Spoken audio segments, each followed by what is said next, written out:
Hello DG lovelies, this is NeishaMYourGeekMom and Joe coming to you from Diversely Geek Discusses, where we will talk about everything that makes up my geek universe, your geek universe, our geek universe, and really look at what it means to embrace your inner geek, express your inner geek, and then transform your fandom passion into positive action.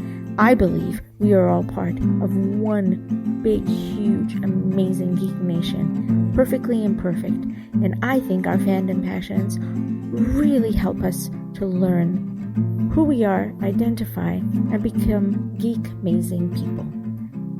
Welcome, join in, be part of our geek family.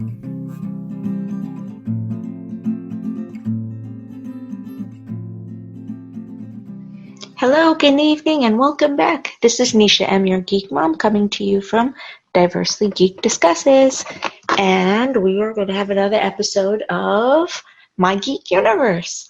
And tonight it's going to be a little bit different. And normally I've been coming to you for the last 5 months with a very, very special guest, someone who has shared my absolute joy, penchant, and passion for the fandom world, someone who's as nerdy and geeky and absolutely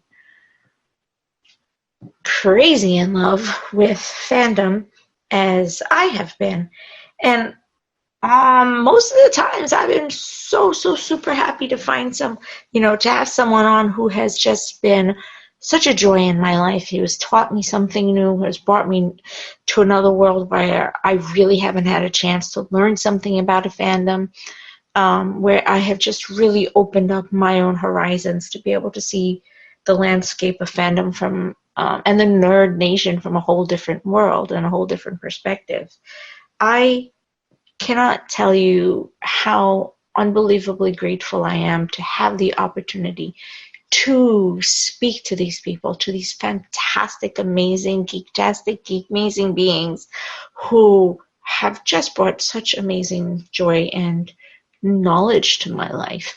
I always tell people very open that I am a 53-year-old geek mom. I'm NeishaMYourGeekMom coming to you from Diversely Geek, but I am a nurse practitioner, family practice, psychiatry, and holistic trained. So I have this juxtaposition between the scientific me, but as the entire world knows, I am the hugest science nerd that there is, and I wouldn't be anywhere near the field of practice that I have today, and loving what I do so much, and even having created Diversely Geek as we know it today without that huge passion for science inquiry and for being such a huge science nerd in this world.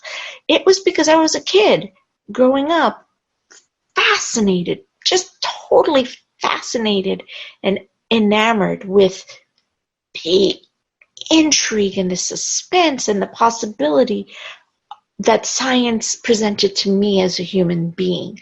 But the fact that it also gave me this huge, wide periscope to be able to look at the world around me, whether it was concave or convex, whether it was curved or whether it was 360 degrees, 180 degrees, as a global presentation. Science gave me the opportunity to see the world in such a vastness, with so much awe and amazingness. There were times when I was a kid, yes, okay, I'm so totally gonna nerd myself out on this one, where I would be in a car and I would just open the window and look up and look out as the car was moving, and I would be completely lost in translating the ability to move through air and through space, and to take the mass and the matter of that vehicle with me in it and move through that, and then watch the sky roll past me, zoom past me, and all on the canopy of the trees and the leaves, and the sound that they would make, and the sound that the car made as it was moving, and the beauty of the landscape and the smell of nature, And the fact that I was able to be so completely compelled and engrossed by just that experience alone. I was a super fan of road trips. Just letting you know, I was a super fan of road trips. That's why to this day, I don't really mind taking road trips to a certain extent, because there's just so much to see. And every time you get on the road, even if you travel the same road every single day, it's going to look completely different from one day to the next. And that's the beauty of living. Our living experiences every day are going to be something completely different. And sometimes it's the same thing if you're watching a movie or if you're reading a book and a magazine, or you're looking at your favorite painting, anything along those lines. Because once you've experienced something a second time, a third time, a fourth, or 27 times, each time you experience it, it's completely new because you have changed. Your mind has changed. Your brain has grown. You have progressed and you've processed differently. And that, my friends, is the beauty and the joy and the absolute scientific nature of the benefit and the value of being a geek and embracing your inner geek, embracing the positive fandoms in your life. Whether you are an engineer, an architect, a landscaper, a horticulturist, a botanist, oh my God, I'm going to run out of all the words. A sculptor, an artist, a writer, a person who paints, person who designs homes, who designs and clothing and couture or shoes, or who creates the newest nail polish or the newest forms of makeup, or hair care products, face care products. Every single person who creates something is a maker. And the art and the mastery and the brilliance and the genius behind being a maker, that, my friend, what you make, as long as it's positive and it impresses on a person's psyche, mental and emotional and psychosocial being, that is the benefit and the value of embracing that side of your geek side, whatever it is. Because what it's doing is it's impressing on you indelibly this beauty, this positive memory, this positive state of being, this positive state of inquiry and processing and innovation and hopefulness and imagination and dreams and just dreaming and world building and role playing. Because being a fan of any kind, and I am going to start challenging people from across the spectrum of this world to test me on this. Being a fan of any kind, of anything that's positive and creative and supportive now, of any kind, involves role-playing of some kind, because you have to build a world in order to imagine something. So here I am, and I'm an innovator, and I've come up with a brand new way, scientific technique for creating vegan nail polish, and one that's non-acrylic, that would not harm my nails, because there's so many people in the world who develop nail fungus, or who have such severe allergies that they can't actually get their nails done. So wouldn't it be amazing if you developed a product that was long lasting and shown and was beautiful, but was also natural, and hey, people wouldn't be allergic to it. Okay, I just created a world for you right there. Just the fact that I brought you into my thinking in that moment, I created a world for you. So I'm world building in a sense, because in my mind there's the possibility that world can exist. There's the possibility that my imagination can become tangible. So intangible and abstract becomes tangible and absolute, or actual. And that is what the benefit and the value of embracing your geek is about. It is about the fact that it produces a capability and a possibility. It sparks and it nurtures empirically and rationally hopefulness, possibilities, and eventually theories, postulates, and eventually actuals. So that's my take on the fact that every single act of creation, which is pretty much every act of living in a sense, is an act of a maker, a person who's creating. Teachers are makers because they're constantly world building and creating role playing so that their students are involved and engaged in their teaching. Actors, obviously, they're the penultimate realization of world building and of role playing. Painters are creating the world, but they're taking it from their mind and they're putting it on to the manuscript of their canvas, or a wall, or a comic book. Writers, authors, diverse poets, they're all creating that role playing, using role playing to create the world that's in the written language. People like myself, for instance, who have a podcast, are using the podcast and the audio and the sound of their voices to be able to create those worlds and to be able to actively engage and connect to you. So I probably will put a challenge out there on our website and on our Diversely Geek Facebook page or social media sites to the world to ask them to tell me an example of an act of creation where we're not actively engaged as a maker, where we're not actively engaged in building a new world of some kind. Because even ants do that, right? Because ants spend their whole day trying to find food and they recreate their own environment on a daily basis. That's what the animal and the plant and that's what the creatures of the world do. They're constantly recreating the environment and the surrounding around them in order for them to survive. And we as humanity have the ability to do that because we buy beautiful homes that we are just fascinated with, and that's how we find that it appealing and we choose a home.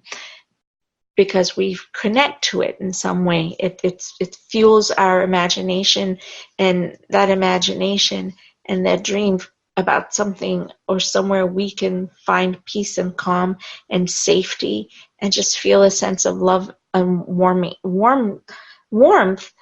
fuels our desire to buy that home. And we have that home and it becomes a safe space for us. But what we do inside of the home, our act of decorating, for instance, interior decoration is the perfect example of the constant change in role-playing and world-building, because we're always redecorating, right? I mean, sometimes we have a house and we've left the room the exact same way for 25 years, but we change and how we see it every day changes, right? And sometimes we move something around. I'm not that person, by the way. I like some things to be stable and stay the same, but I like the fact that I have learned to recognize when my visual perspective and perception and consciousness has changed. And so I will then go ahead and change the parts of my home or my personal surrounding so that it makes sense for me visually and I can feel a better sense of calmness. So yes, interior decorating is a form of fandom, people. Ooh, that's why we have reality TV, and there are so many people watching HGTV out there because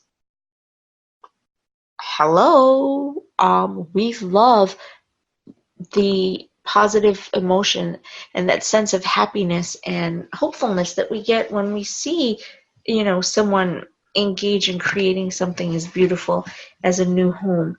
Oh my God, how many times do we sit back and watch a show where the designers are completely rebuilding a home from scratch. And why are we so engaged in that? Because it is role-playing and world-building.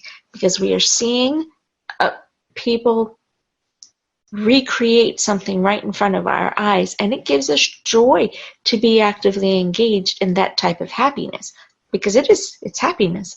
It's just pure joy and pure fun.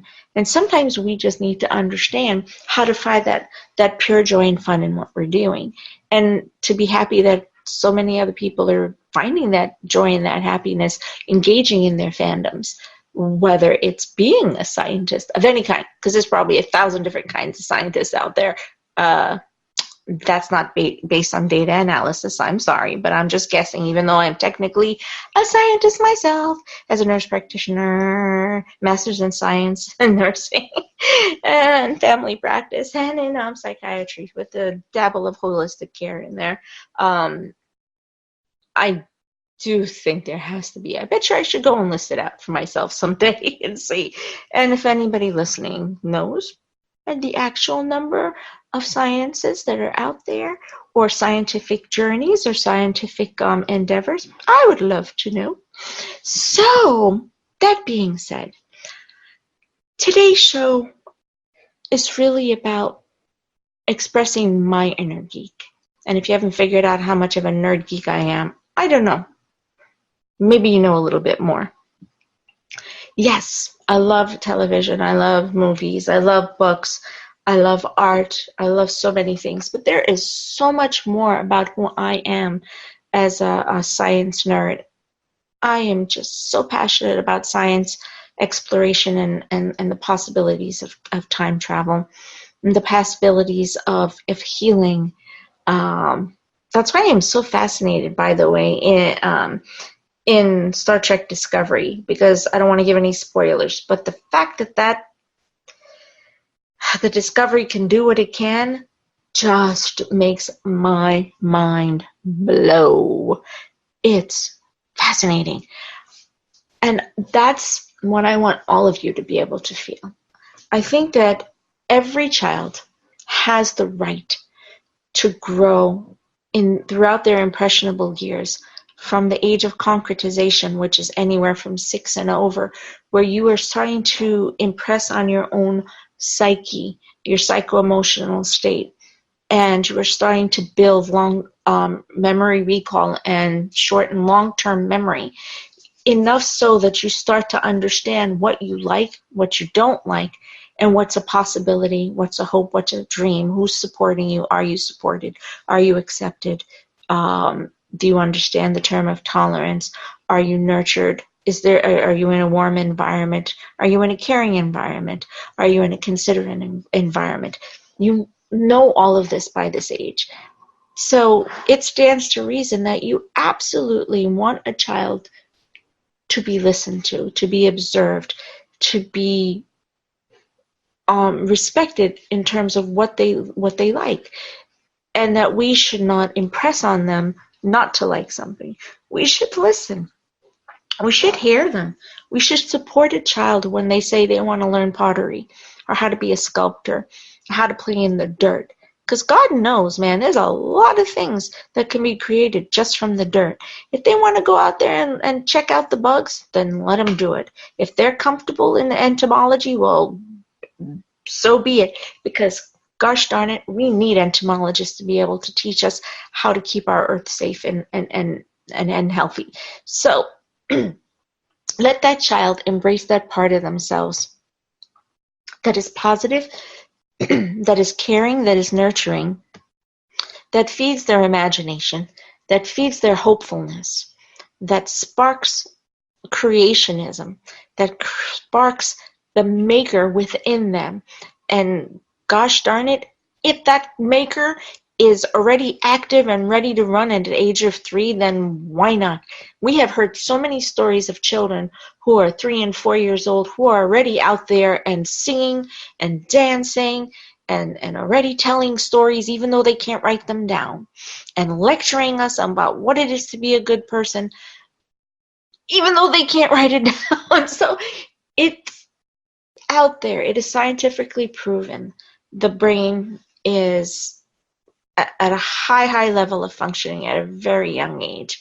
And we should totally give credence to the fact that the most important time that we have to be able to impress on a child how much we love them and accept them, and we're willing to support them in their growth, in their innovation, in their inquiry, and their willingness to try something new, is from the time that they start asking questions that make sense. And you know what? That could be from the womb. So expose your kids from young to positive vision, stimulus. Read to them. Let them listen to music, good music, sound music that doesn't harm them. Let them start visual imagery, showing them paintings and art and toys and collectibles and landscapes and the sun and well, not too much of the sun, no injuring eyes here, and the ocean and the skies and the clouds and the animals and the bugs. Show them all of it from early on so they can create positive imagery, so they can create positive long-term memories, and know not to be afraid, and know to be hungry for information and to learn, to be hungry for knowledge, and to know that you support openly who they are willing to be, who they're inquiring of being, and that you support their knowledgeability, their capability, and their possibilities. That, my friend, is the theory and the postulate of Embrace Your Inner Geek. Because when we have learned to do that, from a very early age, and it is okay if you didn't. If you're learning it today and you're 67 and you're on the other side of this podcast and you're listening to me, then this is the moment of your childhood where you are learning it all anew. If you're 84 and you're listening to me and you're learning it all anew, it's okay, because it is never too late to embrace your inner geek and to embrace the positive fandoms in your life and the maker side of who you are, because all of that can still recreate your possibilities and still allow you to hope and dream. It is never too late. Remember, 97 years old, and that lovely great grandma just got her GED like a few weeks ago. Why not? Who sets your limits? No one sets your limits. Get out there and embrace your inner geek and start to express it and embrace your make yourself and your possibilities and your cans and your can do's and I am willing and I am accepting, and be kind and loving to yourself. Be kind and loving to the world. Be good to who you are. Embrace who you are, and again, embrace your inner geek, and know that the Diversely Geek family will always be here to support you as long as you are out there trying to build a world of goodness, kindness, of acceptance, and a broader vision of hopefully global peace one day. Hey, that's part of my possibility. Who knows, right?